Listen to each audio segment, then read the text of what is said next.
Inside the Fox 59 studio, the podcast studio, of course. Welcome to the Colts Blue Zone Podcast. This is now our studio. It is. Darn deck on it. Yes, it is. If you're watching us on the Fox 59 Now app, certainly appreciate that, or on YouTube as well. Download, subscribe, get us delivered to your podcast listening device as soon as it drops every week here. Dave Griffiths alongside Mike Chappell, Matt Adams. We are 1/4 of the way through the NFL season. Always good to do a 1/4 check-in. You finally have an idea. 1/4 almost. When you get exactly. I know. The math is all off now, right? Yeah, because let's 17 say games. 1/4. Okay. Yes, that's what I'm going with, at least right now. And then when the league goes to 18 games, and then when it goes to 20 games, it'll all be different. Yeah, then you're at the 1/5. Exactly. And the players will all love that for sure, playing 20 games a year. Not 20 games. 18, yes. 20. Exactly. Well, you say that now, but I know. Yeah. Easy for me to say. I'll be long gone by then. Well, God bless you, as Jeff Saturday would say. That's God right. bless you. Maybe they'll bring Jeff Saturday back for that. Well, I wouldn't put it past them. But the man who wanted that is unfortunately no longer with us. So perhaps that ship is sailed. One of Jeff Saturday, not 20 games. Right. Or maybe one of both. It could have. It is not impossible. Anyway, glad to have you here. The Colts are 3-1. They dropped their first game of the season just this past week out in L.A. to the Rams. A competitive game for sure with significant issues. We will just put it that way, and we'll get to that in a little bit. We don't have to go too much. One of which has been resolved. Yep. Yes, it has. Matt has talked about that plenty earlier in the week. But the Colts are still on top of the AFC South. The Jaguars are right there. But like I tweeted this out also on Sunday, chap.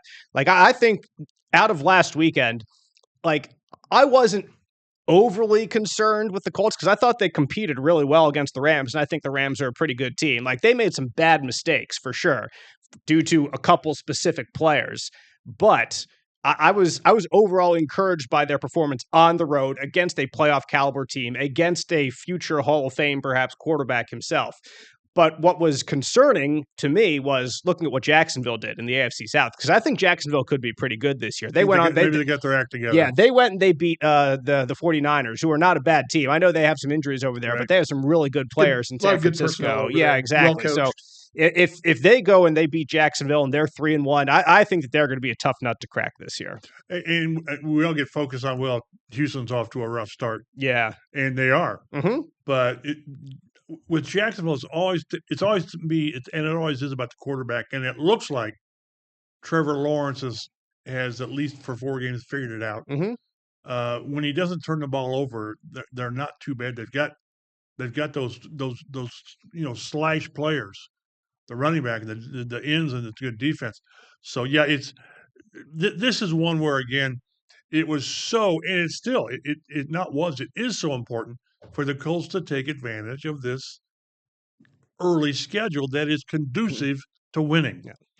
And I think one thing that, to me, the first month has proven, as it has throughout history, is things even out over the course of a season. They just do. I thought the Colts should have won it with the Rams. It was there to win. Yep. But they should have lost to Denver. So it does even out. It does even out. So no, but 3-1. If you tell these guys, hey, in August, you're going to be 3-1 at the end of September, they'd say, sign me up. Yep, scoop it right Sign up. me up. You break it down into quarters and fractions. But again, it's there, 2 home games, and then you go to the Chargers, and then you're back again. It's conducive to getting off to a 6-2, 7-3 type of start, and that's what you have to do because it gets tougher later on. It certainly does. But as the Colts move forward, they will do so without one player who has been on the roster for the past month and a half or so, and that is Xavien Howard. Signed in August because of massive problems in the secondary with one guy after another going down with injury. Howard had played for Lou Anarumo when he was a defensive coach down in Miami. He played 4 games this year and stood out for ways that you would not expect a former All-Pro to stand out, unfortunately. Against the Broncos, picked up 3 penalties in 5 plays, I think famously, is his play on the field will be highlighted by here in Indianapolis. But right now, he is the Colts put him on the reserve retired list, and Xavien Howard posted to social media his desire to spend more time with family and how his having the year off last year had really, I guess, spurred a love for that part of his life. But at the same time, if he was still what he was, an all-pro He would level be playing. player, He would be playing. he would be playing, and he would wait on his family for another year or two. He'd find a way to balance the family the way he has. That's just the way it is, and that's not to belittle Xavien Howard, but let's just cut to the chase. And if he was still a viable player, he'd be playing. Yeah, because he's a competitor, and I think again they always say Father Time's undefeated. He is. This is, and he still is. This is one where sometimes we see rankings and these analytics and you don't want to trust your eyes. This is where you trusted your eyes. Yeah. And I still don't understand why Lou Anarumo put X on Puka Nacua. I don't. He right now Nacua is the best receiver in the league. Right. And kind of put Mooney Ward over there on that. What Lou sort of said is, well, wherever we put Xavien, they were going to go after him. I'm paraphrasing. Right. But which he just said, well, if we put him on Adams, maybe Adams has that. Well, that says something. So the question now is going forward, what do you do at corner? And we talked to a few guys in the locker room today. And Matt, I think that like Colts fans won't have fond memories of Xavien Howard, but at the same time, like I find it hard to begrudge him if I was a Colts fan because like the Colts were desperate at the time, and he's a guy who just knew Lou Anarumo in the past, so he says, "Hey, come in, let's see what you got," because we got nobody right now. He came in and he freaking tried, for crying out loud, but we just found out that he doesn't have it anymore. Like, it's not his fault that he doesn't have it anymore. I think that it's even hard to say that it's the Colts' fault because they just had so many guys, one after the other, who kept getting hurt. It was Justin Wally. They had to roll the dice on it. It was Hunter Waller and it was Juju Brents. It was Jalen Jones. So I mean, Justin Wally. Yeah, you can say that maybe they should have kept Juju Brents, but at the same time they based on what? Exactly. He was a body. Yeah. This is the latest of a zillion examples of when people say when a guy gets hurt, well, go out and sign somebody. I mean, once the season starts, right? This is what you get. You get an older veteran who's coming back from something or can no longer play, or a young.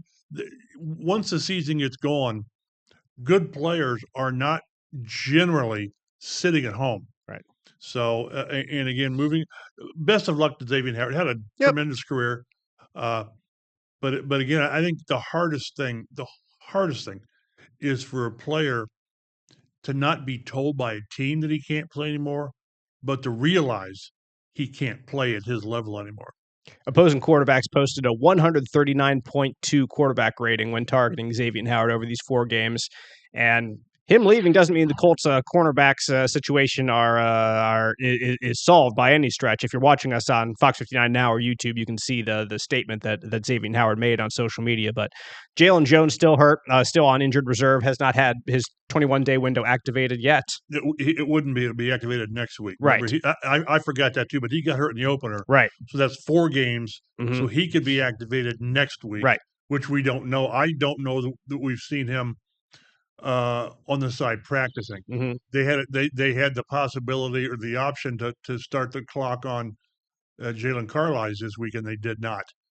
So it would help immensely to get Jalen Jones back. The hamstrings are you'd almost rather have a broken something, right? Yeah, because that heals. Hamstrings linger. That heals and it gets stronger, right? And the hamstring. You think it's good, and I mean, not to go outside the sport, but just look at Caitlin Clark this season. Right, just never got better, not to a comfortable place where she could play. And when you're dealing with these fast twitch players, it can just go in a heartbeat on you. And Kenny Moore II also still out with his Achilles injury, so waiting for Kenny to come back too. I will still say I question why he's not on IR. I just do, because an Achilles, you know how players are. He's going to want to come back sooner rather than later. And boy, with an Achilles, you better be awful. Better be right. You better be darn right. You better be right, because being wrong means you're really wrong. You're really wrong, and he misses the rest of the season. And a player, I'm not saying Kenny's old at all, please, but when you get more experience, it's hard. It takes longer to come back from these things. So, but they're going to be careful, which is why I was surprised they didn't just put him on there, give him 4 games to really not I guess push it, but not push it, but that's their decision. The Colts signed safety Trey Washington to the active roster in place of Xavien Howard and added cornerback Keenan Garber, to the practice squad to fill that spot. Another retirement, great Colt of the past decade, great NFL player, Shaq Leonard, will strike the anvil before Sunday's game, deliver some remarks at halftime against the Raiders, and will retire from the NFL as a Colt. Shaq took the league by absolute storm when he was drafted in the second round of the 2018 draft out of South Carolina State, as Darius Leonard, of course, back then. The second game he played was on the road against Washington, the Redskins at the time, and he had 18 tackles, and I think he had either a fumble recovery or something else like that, or a sack, or like one of those splash plays too, as he became known for eventually in his career, and just never looked back. His rookie year, he led the league in tackles. He was a forced fumble machine. He could drop back in coverage until he got later in his career and those injuries started to catch up with him. Then that wasn't as good of a part of his game anymore, but was always a threat to take the ball away, was always a interesting quote in the locker room. But he took a page from Robert Mathis, where he thrived on the chip on his shoulder. Even when there was no reason. Even when there wasn't one. You couldn't even explain it, but he could. A 3-time All-Pro or whatever, and yeah, people doubt me. Well, not here we don't. Right. But it worked for him. He told us one time that he had people whose job it was to look all over the internet and social media to find things negative. Mm-hmm. And I thought, doesn't that wear you out? You would think so. But it worked for him. It did. Remarkably so. He was a 4-time All-Pro, 3-time Pro Bowler, which makes no sense. That he was Defensive Rookie of the Year and All-Pro and didn't make the Pro Bowl. Are you kidding me? Like I can't remember who it was. It might have been like Roquan Smith, or there was another like Ravens, like C.J. Mosley or something like that, who was a Pro Bowler that got that nod over him, and it was like, what's going on here? Yeah. And but Darius / Shaq. Matt, I think that like if he had a couple more years, he would have had a great case to be up in the rafters at Lucas Oil Stadium with some of the Colts greats. I don't know if he quite makes the cut just because of how short his career was, but dadgum, when he was on the field, he was must watch TV for as long as he was healthy. Yeah, just that. I mean, I'll just never forget like how long his arms were out there on the field, and he just covered so much ground. He had a good vertical leap, and he just was always in the right place. Like, I don't know that it's been the longest time since the Colts have had a guy with a nose for the ball like Shaq / Darius, the Maniac Leonard, because he was all over the place. Just one of my favorite players to watch in this recent Colts era. And it's just, it stinks. I think in the 2022 season, he only played a handful of games, had some surgeries, and then the next season only played, he came back, but it was clearly just a diminished role for him. He just did not have the capacity that he used to have. And it was heartbreaking to watch as a fan, because you saw the energy and the effectiveness that he had on that defensive unit. Well, he closed out a game in Oakland when he forced a fumble. Yep. I can't think of the running back's name. Doesn't matter. Nah. And then he won a game against Houston. Yep. Deshaun Watson, Deshaun right? Watson. At the goal line and in the other Houston game that year, I think Kenny Moore. Yep. Forced a fumble. But this game, it's 53 players, but it's about those 5 or 6 players who can make those 2 or 3 plays. It just always is. And his splash plays, interceptions, forced fumbles, sacks, incredible. You sort of talked about it. We were talking in the press room today about Ring of Honor. A couple guys thought, well, of course he's Ring of Honor. I said, man, Bob Sanders isn't even Ring of Honor yet. And I put Bob Sanders in before him. Oh, 100%. I do. And I he won a Super Bowl. I said he won. They said, well, that shouldn't be that much of a. Well, it is. But it is. And he had Bob Sanders had more to do with that Super Bowl victory than Peyton Manning did. Mm-hmm. Let's be honest. Mm-hmm. And somebody said, well, but if Peyton Manning's not here, then they don't. I said, no, we're not going down that. It's Right. year by year. So, but no, it's really interesting with Shaq. I just think I'm with you. I just think it was just he was that supernova that just didn't burn long enough. Mm-hmm. I'll say this: if the Colts decide to put him up there, fantastic. Yeah, no arguments. Like put anybody up there you want. I don't care. You could put not anybody, but because they've got I won't go there. But I know what you're saying. You can put Josh Freeman and Ryan Lindley in for their dual quarterback that 1 week in what year was that? 2017 maybe when Luck was against Tampa or somebody. Yeah, against somebody here at Lucas Oil when they just went back and forth. And Lindley threw a touchdown. Yeah, what a freaking game that was. Yes, I can't believe I pulled that one out of my head. Just great Colts memory for random guys who are here one time. Put them in the Ring of Honor. But Shaq Leonard might end up there one day, and I look forward to him striking the anvil on Sunday and hearing what he has to say. He's kind of, they're not putting him in the Ring of Honor this weekend, but he's kind of getting the informal Ring of Honor in a way. They're having him ring the anvil, and then he's going to deliver some remarks at halftime, and that's not normally when these guys retire as Colts. We have an interview at the complex. In the auditorium, right? Not at the game, but this is it's special. Hey, good for Shaq. Again, he earned it, and he was a great player. And the body just gave out on him. With first it was the calf, and first it was the ankle, right? Then it was the calf, and then the thing that really did him in was the back and the discs. And look, like you said, like the whole nobody believes in me, I got a chip on my shoulder, that can wear on you. It wore on us, like listening to it all the time. We heard every week. Like, gosh, you got to be kidding me, dude. But he took it, he ran with it, he used it perfectly. And that 2021 year, like he sacrificed his body over and over again because that ankle was not 100%. And he had surgery on it. He did, yes. He had 2 surgeries on it. Yes. And so I like he should be, if you're a Colts fan, he should be one of your all-time favorites. So I still remember the one season when he was clearly hobbled, but he was still getting the turnovers. Yep, that was 21, I believe. Yeah, I think so. By the way, Ryan Lindley, that was 2015. 2015? 10 was that years long ago. My goodness. Okay. Jeez. Okay. Wait, even further. I was just like, it seemed like it was a little bit more recent than that's when Luck was messed up. Right. Yes. And they went through. And Hasselbeck got hurt. Charlie Whitehurst. And Touchdown Jesus. Yep.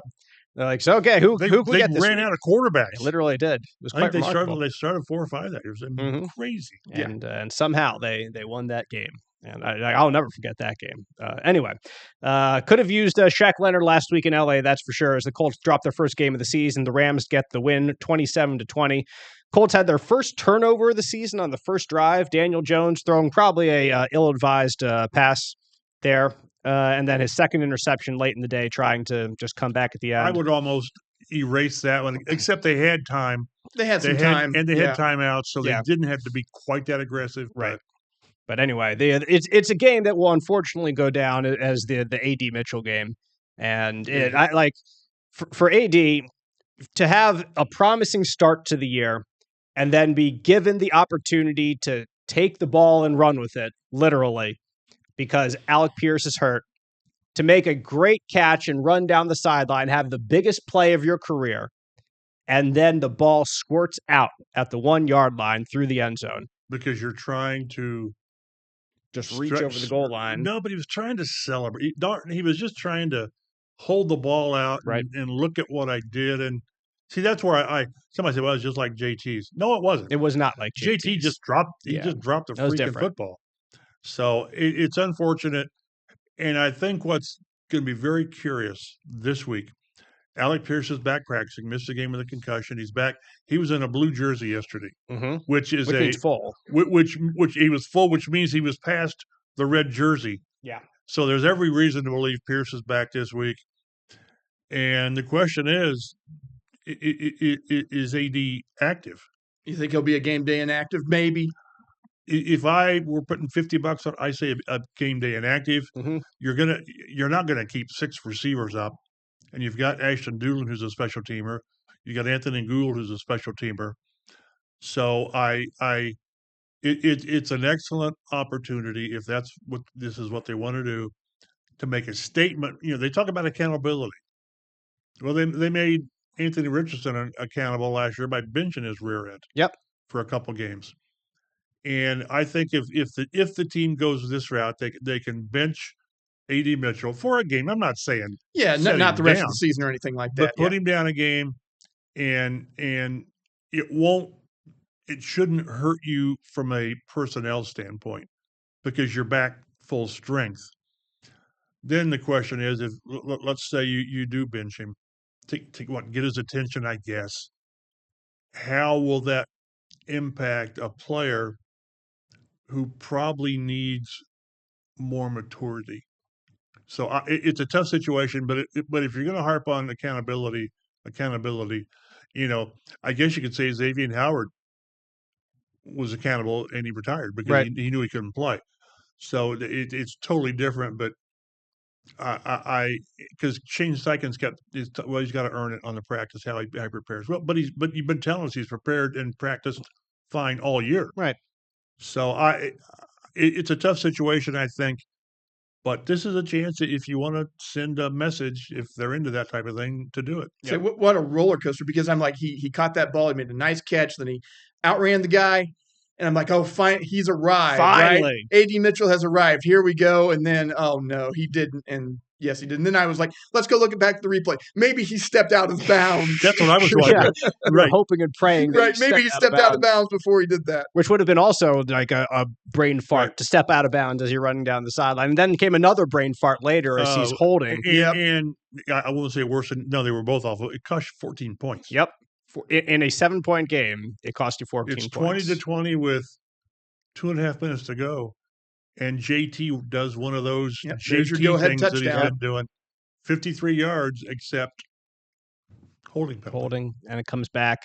And that's a play that, like, you think if AD is just wrestling with what's gone on the drop play, like, maybe because on the sidelines he was exactly. You could and that's why I bring it up. You can tell that got to him the whole exactly. Yeah. And if he's out there playing in that state of mind, he's not fully locked in. Stuff's going to happen, and that's what happened. Like you make a sloppy block and grab a guy. And if you're going to run that play the way it's played, that there were like 3 tight ends and a receiver. He was the only receiver on the field. When I think of my blocking receivers, I don't think of AD Mitchell. Put Pittman out there. Like I whether Pitt was hurt, I don't know. I don't think so. No, I don't think so. Like I think that's usually just a play that Alec Pierce is out there, and so it's just a one-for-one thing. And so I think that's something that maybe a coaching staff needs to address. Be like, look at him on the bench, see that he's not 100%, and at that moment, correct. Don't let him go out there. Like, put him down at that point until he's just focused and back in the game already. Say Pittman go out. Say Doolin go out there, who could be a better blocker in that situation. So I put, like, it's AD's fault that happened, 100%. I'm not taking that away, but I think that's something that a good, aware coaching staff could have seen and kept from happening in the first place. So I think that there is some blame to go around there. Kind of like the 10 men on the field. Yep, right. 10 men on the field. That too. Golly, and that's one that Shane took blame for. Lou took blame for. No, it's not Shane. Like, it's on Lou. It's on whoever the defensive backs coach is. It's on the players' responsibility on the field to counter guys out there too. Probably Well, Cam Bynum said there was a vibe that something was wrong. Well, there was. Well, yeah, there was. And I thought Anarumo said something interesting.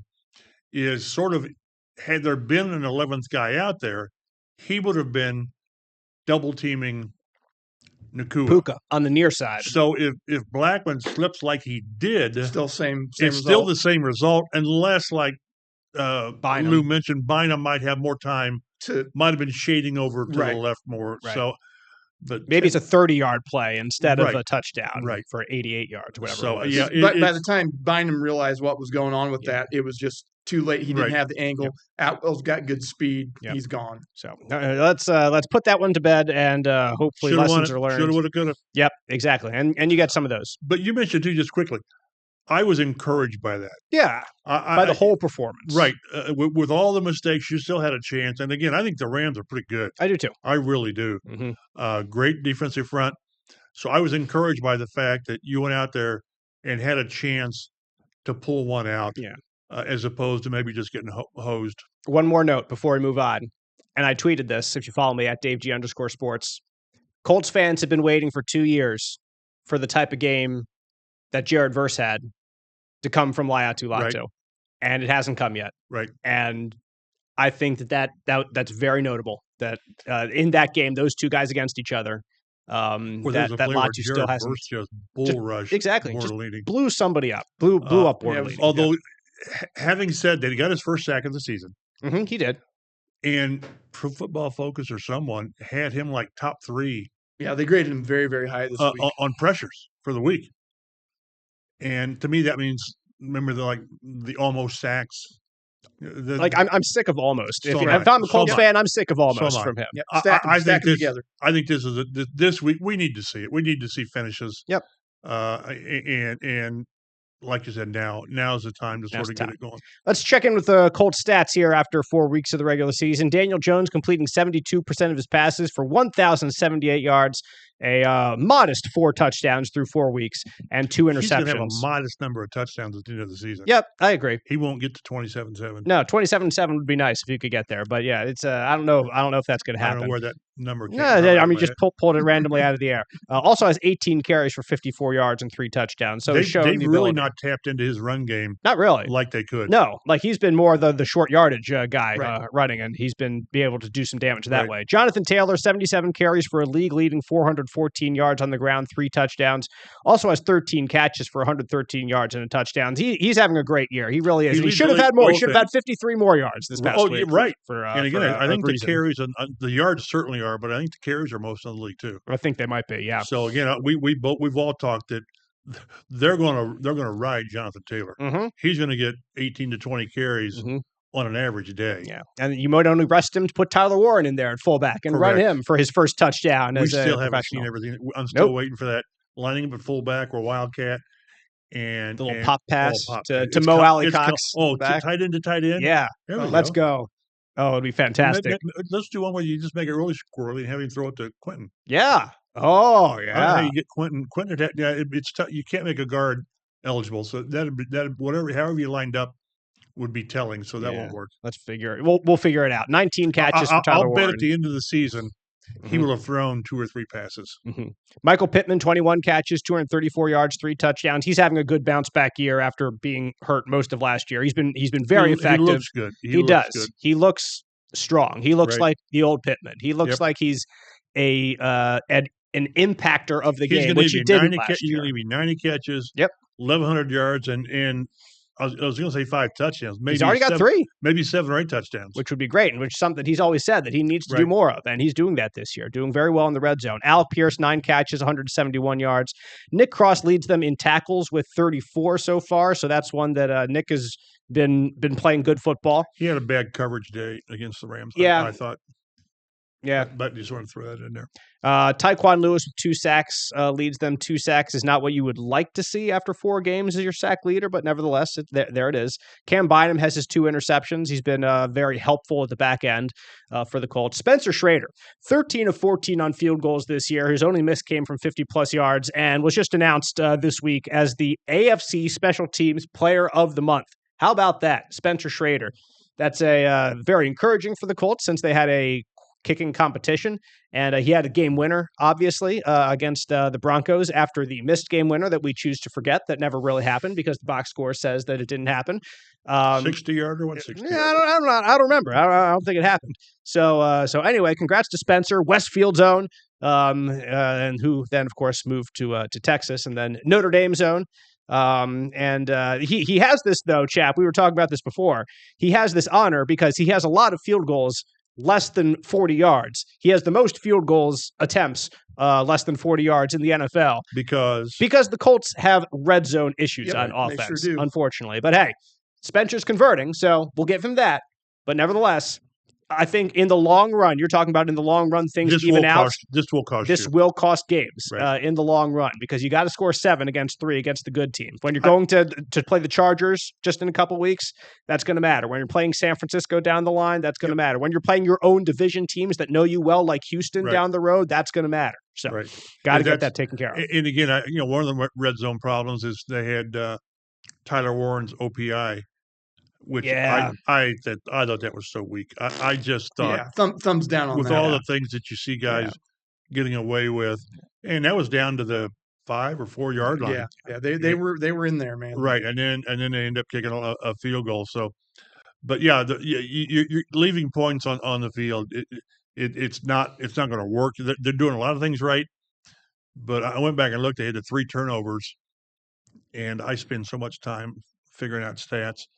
They've lost 19 straight when they've had at least 3 turnovers in a game. So it's just too hard. Yep. They're 17-60 since 2000 with 3 turnovers. So it's too hard to win. It's just too hard to win. Yeah. Peyton Manning sometimes could get away with it. Right. But it's just too hard. But yeah, when you don't have Peyton, which this team doesn't have it. You're asking Daniel Jones front, to be consistent, right. not to be Peyton Manning. And that's hard to overcome. And Daniel Jones is now 1 in 12 when he throws 2 interceptions. And he's lost 12 straight. So that's not his game. No. That's not the way he's made as a quarterback. So we also saw him have he's been really good with ball security in general so far. We did see him with the fumble this week as well. Now the Colts recovered that one, but still it's something we've seen too many of those. They played so clean over the first 3 weeks. You just knew that couldn't last forever, and it kind of stopped a little bit against the Rams. Rigo Sanchez also punted 4 times against the Rams. What's going on? Exactly. He still doesn't qualify for league stats. Exactly, because he only has 5 on the season. So he will eventually, but probably not right now. About mid-season. Even pinned him inside the 5. Not that it mattered at the end of the first half. You're watching the Colts Blue Zone Podcast on Fox 59 now. And we turn our attention to the Las Vegas Raiders. They are 1-3 after beating the Patriots in Week 1 and then losing 3 straight games to the Chargers, the Commanders, and the Bears. They lost Week 4 after the Bears blocked their game-winning field goal attempt. Been a lot of those this year. There right? have been. My goodness, one after the other at the buzzer. Grover Stewart's done that in the past for the Colts. He's been a field goal block guy and did that.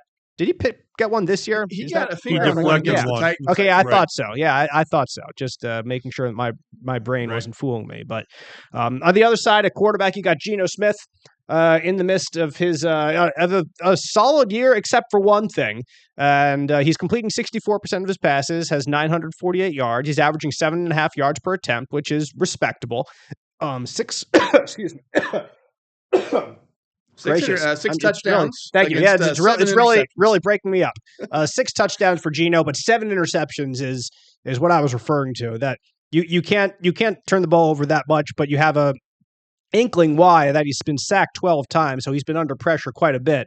And that's 0 sacks against the Bears last week. So he had 12 sacks over 3 games, really, in particular. That offensive line is still coming together for Geno in front of him. But he was a guy that, Chap, we've pointed to as a career resurgence guy when we're talking about Anthony Richardson's prospectus in the future. But Geno has Daniel Jones. Exactly. He's one of the latest examples. Right. But again, all of them go to different teams. True. From that perspective. So anyway, Geno Smith has been a respectable quarterback this year, but he's, I guess, proven if you can rattle him, then you can make him make mistakes this year in particular. With 7 sometimes has a little bit too much confidence in that arm, that sort of thing. And he has a heck of an arm, and he has got a great arm. Yeah, exactly. That he doesn't, but sometimes he tries to fit balls in places where they're not going to go. So they should have chances this week. There should be chances. Yes, you would think so. That there'll be opportunities for a depleted secondary. I'd very much like to have Kenny Moore in there. When those chances are there to be had, or a at his best Xavien Howard back in the day when he had 1 or 2 years where it was just the ball hawk of all ball hawks in the league. But that is not the case for this year's Colts. Ashton Jeanty has 138 yards and 3 touchdowns against the Bears last week. He had by far his best game as a pro. Was really slow to get into it. Like I saw some fools posting like, is he just not it? He wasn't worth the 6th overall pick. All that he's not wait. Here we go. Yeah. And he did have a couple of bad games to start things off, but there's also an adjustment period for these guys. You're also a rookie running back. I mean, Jonathan Taylor, I remember his first year, it was like he was drafted and Marlon Mack was here, of course. And then week 1, they go down to Jacksonville, of course. And Jacksonville things happen down there as the Jaguars win their only game of the 2020 season. And Marlon Mack gets knocked out late in the 4th quarter, and he's done for the season. So then Jonathan Taylor's thrown into the fire. He didn't have a 100-yard game, I don't think, until much later in the year. And, he's pretty good right now, wouldn't you say? Pretty decent running back, I'd say. Yeah, for Ashton Jeanty to come out just in week 4 and go for 138 yards and 3 touchdowns, 1 rushing, 2 receiving, he can do it out of the backfield as well. Like that shows that he is a up and coming talent and an up and coming playmaker for this Ravens team. And I think the Colts run defense has had some leaks from time to time. I'm not arguing maybe the stats don't bear that out, but they've had guys get loose on them for 10, 12. And if a regular back gets 10 or 12, an Ashton Jeanty or Jonathan Taylor is going to get you 30 or 40. Right. It felt like last week that Kyren Williams just his numbers were not going to go off the charts, but every time it felt like he touched that ball, it was like 7 or 8 yards. That's what I mean. That's why I say the run defense. We had high hopes for this defensive front, and it's only been 4 games. The pass rush needs to get more consistent on the edges. And I think the run defense has to get stronger. And if you're looking to who Geno Smith is going to target in the passing game, Brock Bowers is your number 1. Well, actually, he's their number 2 pass catcher right now. Jacoby Myers has 21 catches, but Brock Bowers, 19 for 225 yards. No touchdowns yet. Like, and that honestly scares me more than it's like, oh, Brock Bowers just slow in his sophomore year. It's more like, those are probably coming at some point. And he's been dealing with a knee. Now, I don't know how debilitating it is. It's funny. I looked at the stats today just because. Look at Tyler Warren's numbers and look at Brock Bowers' numbers. They're virtually identical. 27 targets, 19 catches. I think Tyler Warren's got 265 or whatever it is, and Bowers is at whatever it is. My eyes aren't working. 225. 220. So virtually identical. Very close. Yeah. And I always like to go down rabbit holes. As we do. Can you imagine how fortunate the Colts are that the Bears took Colston Loveland instead? Like what were they thinking? I still don't know. He's a better fit for Chicago. Like, we have Cole Kmet already, Cole so Kmet. he's Really? kind of like the same. He's not kind of like the same. I don't think he is. I don't think so. And I had someone on the team text me. We were very lucky. And you say, yeah, amen. Yeah, you were. Because everything that we've seen so far from he's not having a Brock Bowers rookie season, which was an all-timer. But everything that you saw at Penn State, we've seen, and there's still more. So, thank you, Chicago Bears. Yep. Trey Tucker also had one really good game as a pass catcher. On the season, he has 15 catches, 224 yards, 4 touchdowns. He had 3 in one game.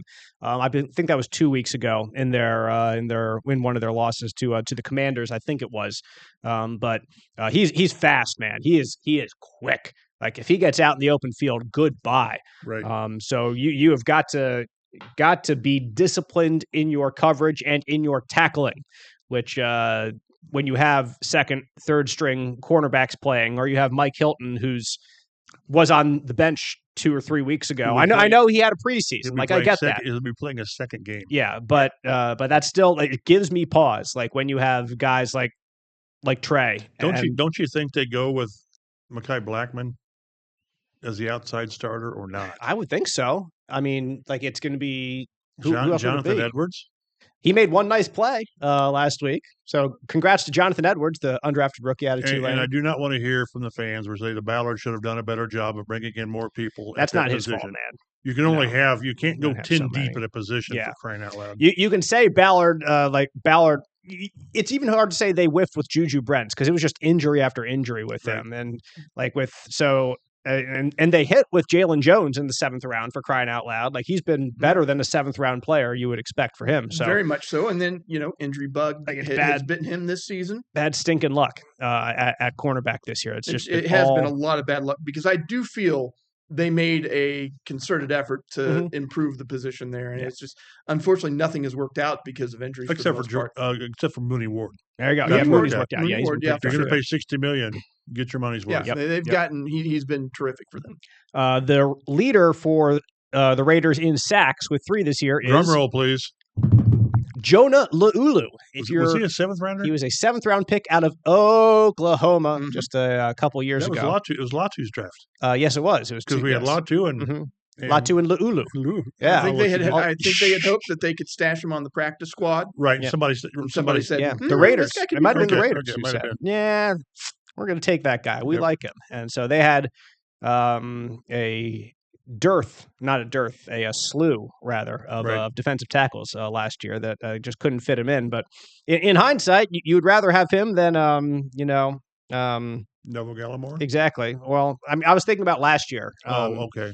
Taven Bryan was who I was thinking of, yeah. But or no, one or two other people. They signed another free agent. Yeah, they did, and I can't remember his name either. Be shot. It's escaping me. Raekwon Davis, yes. who didn't do a whole heck of a lot. He was a very big man, though. Yes, he was. To his credit, he was big. Which helps a lot of the time in the NFL, but didn't help so much last year. You can't forget Max Crosby either. Who would? He has 2 sacks and consistently comes up on lists of best defensive player, much less edge rusher in the NFL. He's what Rick Venturi calls the ambient player. Yep. Because you are going to lose sleep. This is a guy, and we talk about this is a guy that can do nothing for 57 plays and totally wreck the game in 3 plays. Mm-hmm. And he's not going to do nothing for 57 plays. Yeah. Again, the Jerry Jones, Micah Parsons. There are only a handful of players in the league, the T.J. Watts and Micah Parsons and a few of those guys, that you better know where they are every play or they're going to wreck it. And the unfortunate thing, I think, for the Colts is if he's going to be lining up opposite the left tackle, Bernard Ryman, at all, Ryman's coming off probably his worst game since his rookie year. Since his first game as a rookie? Yeah, he was not that good in L.A. And which again, like you almost beat the Rams and your left tackle had a really bad game. So you have a lot of other talent. This is I keep coming back to that. I thought that there was a lot to be encouraged by if you can put everything together. If you're the Colts coming out of last week's loss to the Rams. Offensive ranks for we'll stick with defense for a second. They're -4 in turnover differential. They've only forced 4 turnovers. 7 interceptions. Yeah, that doesn't help. That's gonna. The Colts are +3. They have 6 takeaways and only 3 turnovers on offense. Those 3 turnovers. All in one game, so that's you don't want to see that for sure. Now we can get to more offensive ranks for the Raiders. They are 14th in the NFL, averaging 215 yards per game. Colts all the way up at 4th in the league in passing yards per game. They're averaging 261 passing yards per game. Rushing yards, the Raiders again 15th, right in the middle of the pack, 114 yards per game. And of course, that got a boon last week when Ashton Jeanty finally figured out a little bit of something and gained 138 yards on the ground in that loss to the Bears. The Colts are 8th in the league, so top 10 the Colts are in both passing and rushing. In scoring, the Raiders are down at 24th. They're only averaging 19 points per game. Colts are up at 4th, still averaging over 30 at this point in the season. Should have scored 14 more in L.A. Yep, it should have been 34 instead of 20. Should have. Yep, they are. Their plus minus on the year is like plus 40 or something like that. Point differential? Yeah, their point differential. Yeah, that's what I meant. I was thinking NBA. Yeah. So, and I was looking around, I was doing this fantasy segment for something else. And I was looking around at the other 3-1 teams and 4-0 teams. The Steelers are 3-1, but their point differential is -2. Yeah. Is -2. And yet they are 3-1 on the year. That's a team that is winning at the gun. And so you credit them for that. They're figuring out ways to win close games, and that's see them later on. Yes, they will. I will be there at that game in Pittsburgh at the confluence of the Allegheny, the Ohio, and the Monongahela rivers. There you go. I got to get that down before I head out there. Defensive ranks: the Raiders are 23rd in the league, 228 yards per game through the air, passing yards given up. So that's something the Colts certainly could take advantage of. Colts are 21st themselves, 223 yards allowed per game. Rushing yards, Raiders are 13th, allowing 102.8 yards per game. Colts are 8th, allowing just 96 yards per game on the ground this year. But like we've said, it seems like there have been some chunk plays to have there for some opposing teams that could still be buttoned up a little bit. Even though I did look this up because we had a computer issue today. We couldn't get internet. It was fun. Yeah, I saw the emails about it when I came in. I was like, "Ooh!" I was trying to do the research for the show. couldn't do it. But the Colts are averaging. They're giving up about 4.5 yards per carry, which is 20th Yeah, it's just too much. Yeah, it is too much. No, you can't give that up over the course of the year. It'll come back to you. Scoring defense, Raiders are 22nd in the league, allowing 24 points per game. Colts are 12th, allowing just 20.8 points per game. Injury report: the Raiders, Brock Bowers was limited on Wednesday with a knee injury. More limited players, linebacker Brennan Jackson with a foot, tight end Michael Mayer with a concussion, wide receiver Justin Shorter was a illness, cornerback Eric Stokes knee injury, full participation DeCamarion Richardson with a hamstring injury.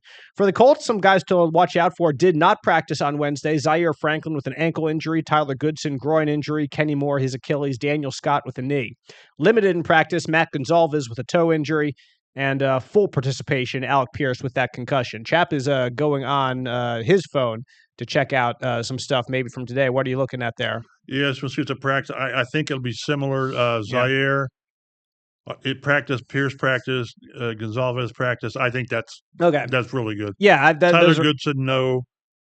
Kenny Moore, no. So Goodson won't play this week. Gibson won't play. And Kenny Moore was never going to play this week. Exactly. So, but again, the fact that Pierce was in a blue jersey yesterday was huge, and the fact that Gonzalez came back.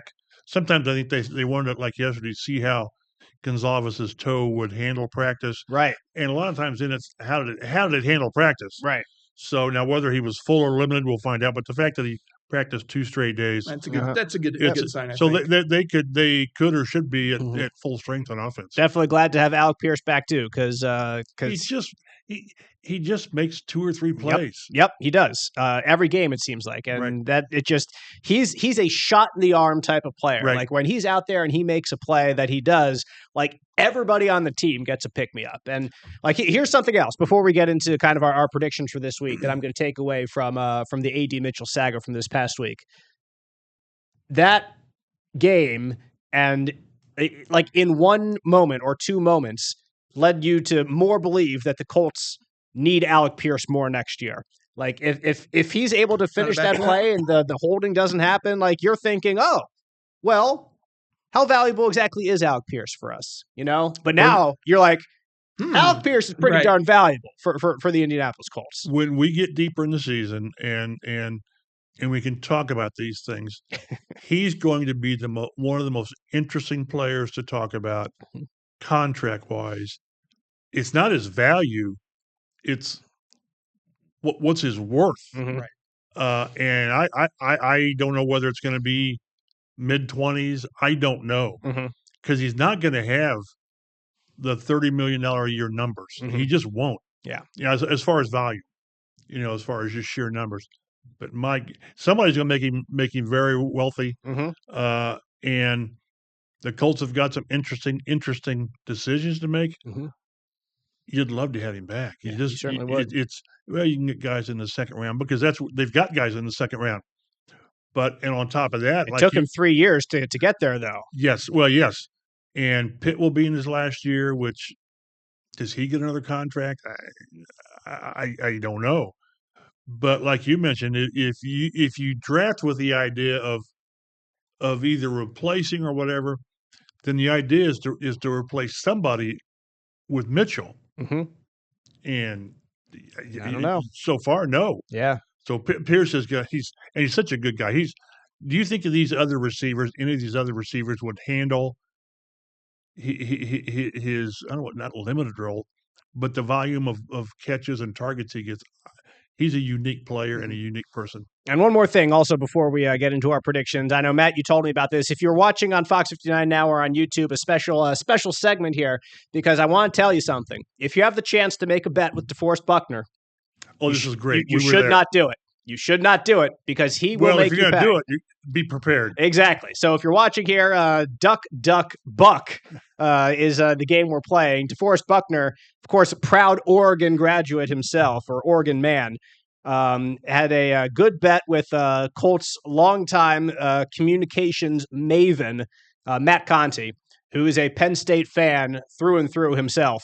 Of course, those teams played each other. It was a great game. Went to overtime. The Ducks prevailed.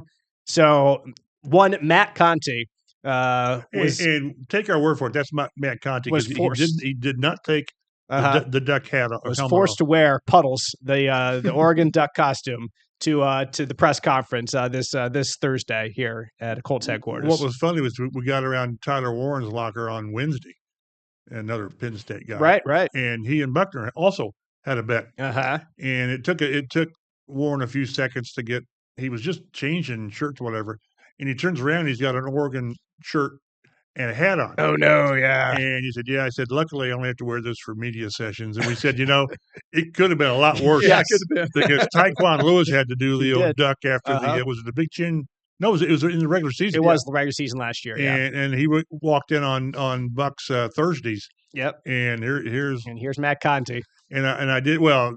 Last year it was Tyquan Lewis. Yeah, Tyquan. And I asked Buck. I said, "Is this one size fits all?" Because Tyquan's a bit bigger than Matt Conti. About that too. So anyway, bet with Buck at your own risk. The Colts take on the Raiders inside Lucas Oil Stadium Sunday afternoon, 1 p.m. kickoff. If you're in Central Indiana, you can watch that game on Fox 59, and be sure to tune into the Colts Blue Zone pregame show over on CBS 4 at 11:30 Sunday morning. The Colts are a whopping 7-point favorites in this game. 7 points. When's the last time? I don't know.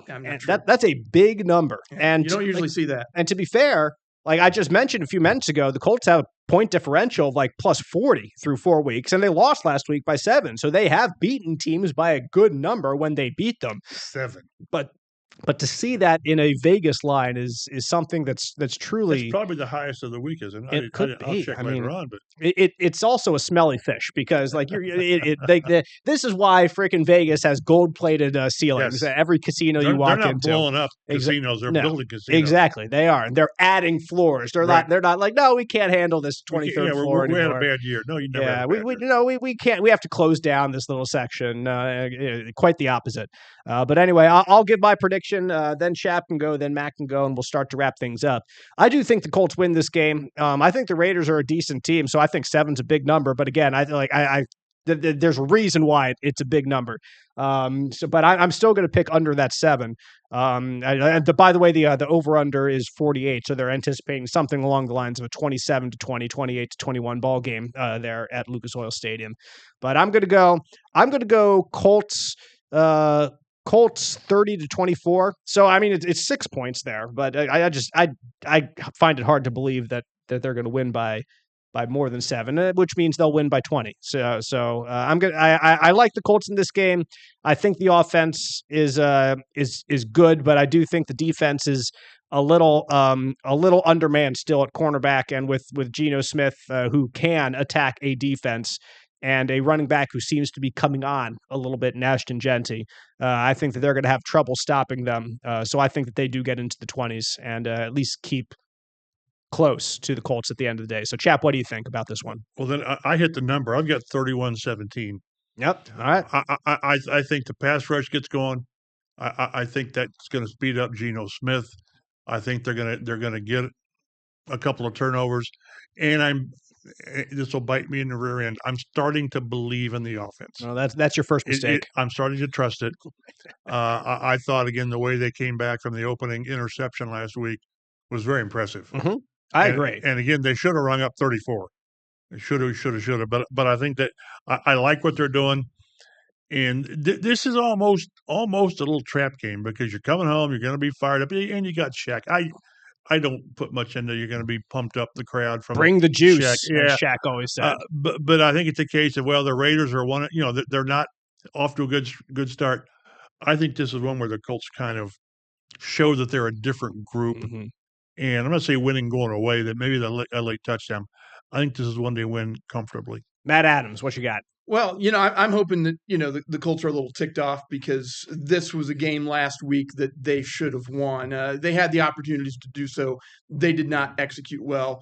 Too many penalties, too many mistakes. So I think this week they're going to be mad. I think they're going to take it out on the Raiders. So I'm going to go 30-17 for the Colts here. They put it together and get a big home win and move to 4-1 on the season. That's something we didn't even mention. 11 penalties for the Colts last week against the Rams. You don't win too many games. That's the most since week 2. Yeah. So they've done that twice this year. But that was the most penalty yards in 5 years. Mm-hmm. So that this is not a team that generally has a lot of Yeah, penalties. they tend to play pretty clean, relatively speaking. So I expect they'll execute better this week. Yeah, and I would agree with you. That's something that can't be a trend because it's going to start biting you at the end of the day if indeed it happens. So once again, that is the Colts and the Raiders. They will play at Lucas Oil Stadium Sunday, kickoff at 1 p.m. Watch it on Fox 59 if you're in central Indiana.